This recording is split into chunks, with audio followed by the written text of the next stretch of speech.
What's up everyone, you're back with the Anarchist Mechanic where we're building power our way. Today we're working on Project Warlock, and in this episode we're going to take a look at what's involved in removing an LS engine from my VE Maloo. Then we're going to start tearing this bitch down and building it back up so that we have roughly 400 or so naturally aspirated horsepower. Let's get into it. To remove the engine with a mechanic, a monkey, a hammer and a spanner, the whole shebang banger took us about 3 hours in total. So if you're pretty handy on the tools, shouldn't take you very long at all. Alright, like most channels, we're going to do a step-by-step form. Step 1, hook up the chains. Step 2, rip the bastard out of there, and if it just won't come, the simplest solution is always the best. Just pull that bastard a bit harder. Then you're done. However, for those of you who kind of give a shit, we'll break it down step by step. So, step 1, kill the power.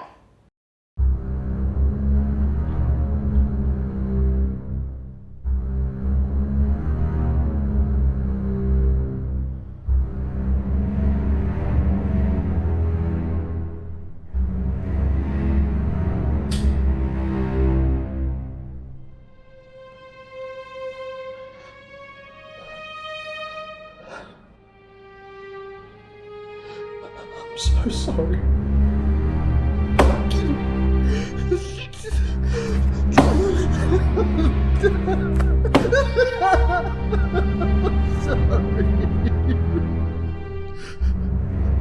I'm sorry.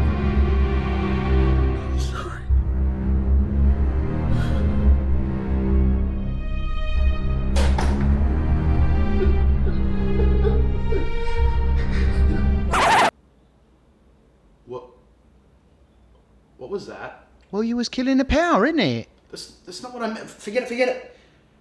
This is the stage that we disconnect the leads from the battery. Start with the negative and then work your way to the positive.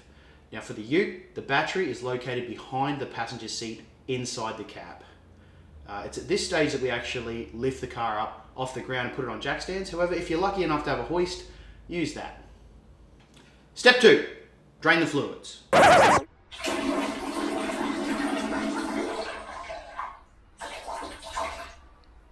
Oh yes, work it, baby. Hey?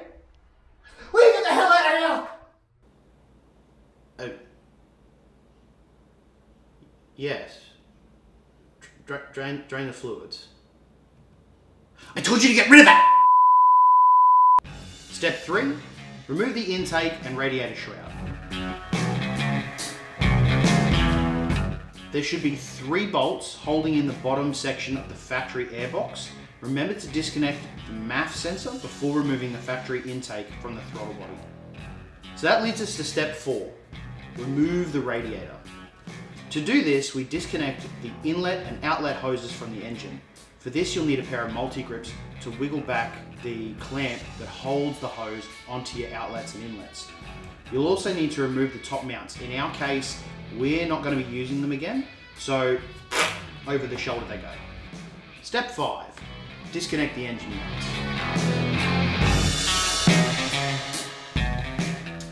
This is the point we actually remove our headers to gain access to the side of the engine. We disconnect our mounts not from the side of the engine, but from the fluid-filled couplers that connect to the chassis. For this, you'll need a breaker bar and a few extensions along with the correct size deep wall socket.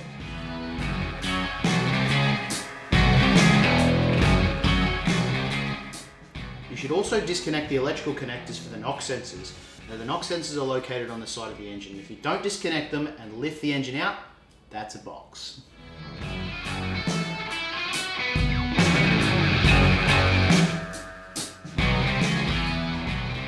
So we use this space for step 6.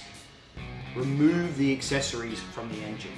Here's where we remove the belts for our steering, water pump and AC. Now, in this case, we're going to be upgrading our balancer to the PowerBond 25% underdriven pulleys. Now, this kit comes with new belts, new pulleys, and a new harmonic balancer, so we don't have to worry about these parts for now. Now you can remove the power steering pump and reservoir and the AC compressor. These can just be tied up out of the way once you've removed the mounting bolts from the side of the engine. The reason we want to tie these up is so we don't have to degas the aircon system or bleed any of the steering lines. Then we can take a drink because hydration is important.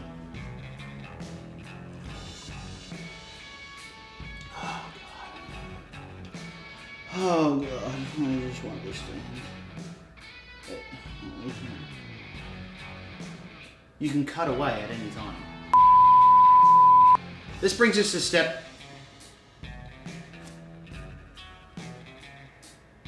7. Disconnect all of the other shit. That's right, we're rolling it all into one.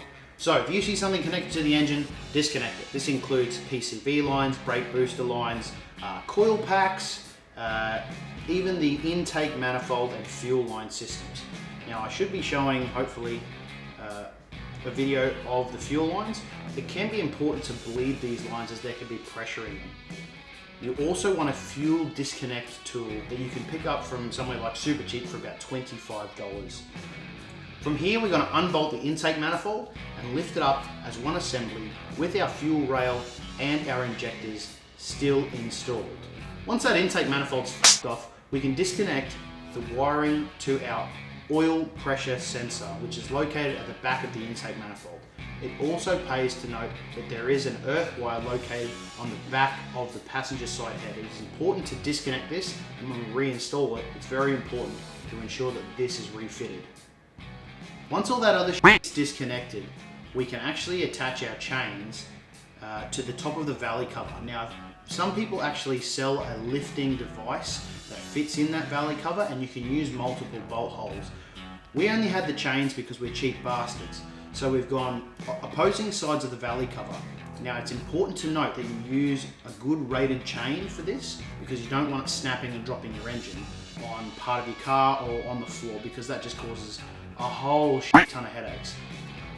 One other thing to note, this is an aluminium block.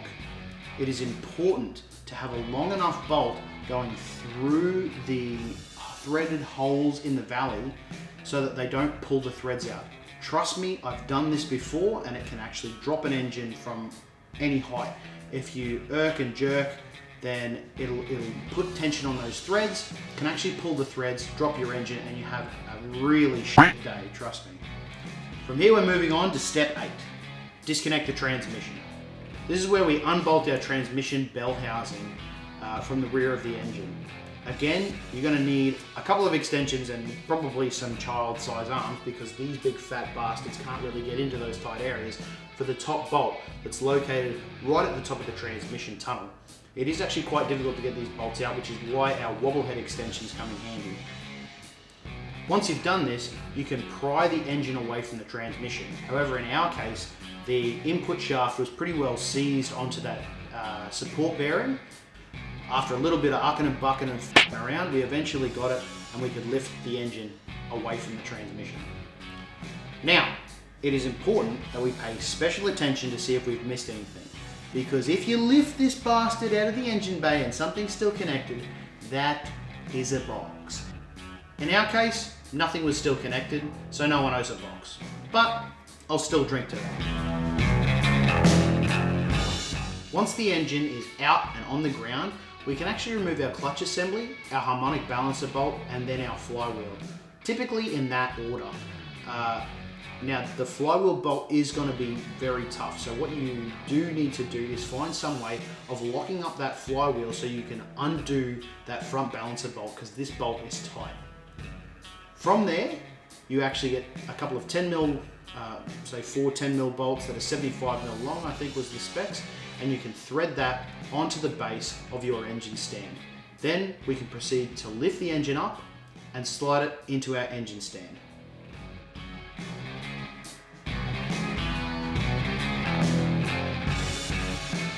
Congratulations! You have just removed an engine from a Commodore. Take a drink.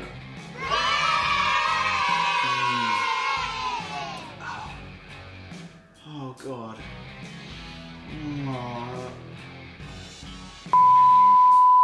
And with that, part 1 of this episode has come to an end. Part 2 is going to be the teardown of the LS3 engine. If you like what we're doing here and you want to keep informed, hit the subscribe button, leave a like. If you think we've done something wrong or you want to know some more information, leave a comment, and then we'll see you on the next one. But until then, to the Ratmobile.